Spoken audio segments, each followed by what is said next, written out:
All right.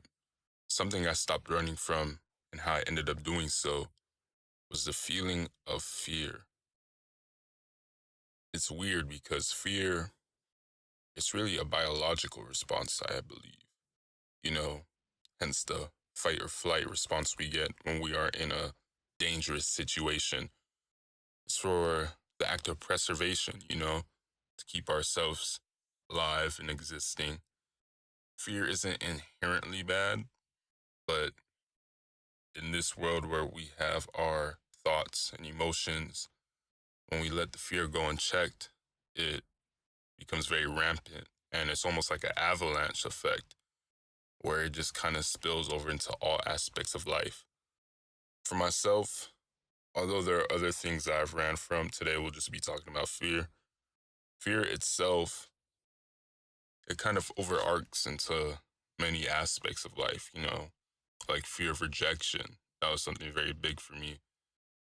And a lot of that stemmed from me not being comfortable with my own sense of self, not really having a strong self image, areas of self esteem. Those were things that I struggled with a lot. So it'd be hard for me to really put myself out there truly. Um, because again, I was fearful of being rejected because of who I really am.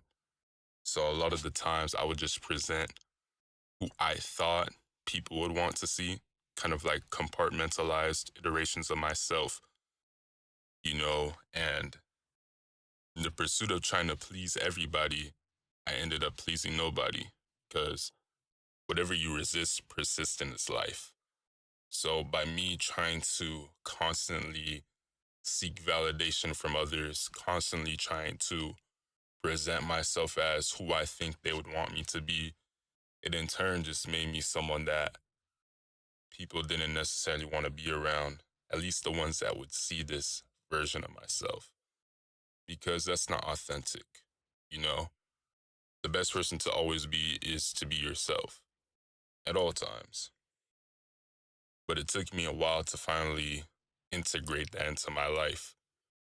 It's weird because it's something that I feel like everybody knows. I remember growing up, we'd always be told that, just be yourself, stuff like that. But when you don't know who that is, it makes it almost feel like there's like a club and it's like a party going on inside, but you just can't get in because you don't have the proper credentials.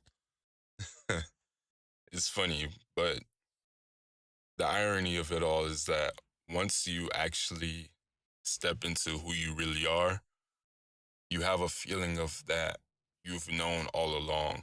It's just about realizing that for yourself. But those are my thoughts. What do you think? These speaks. Talk to you next time.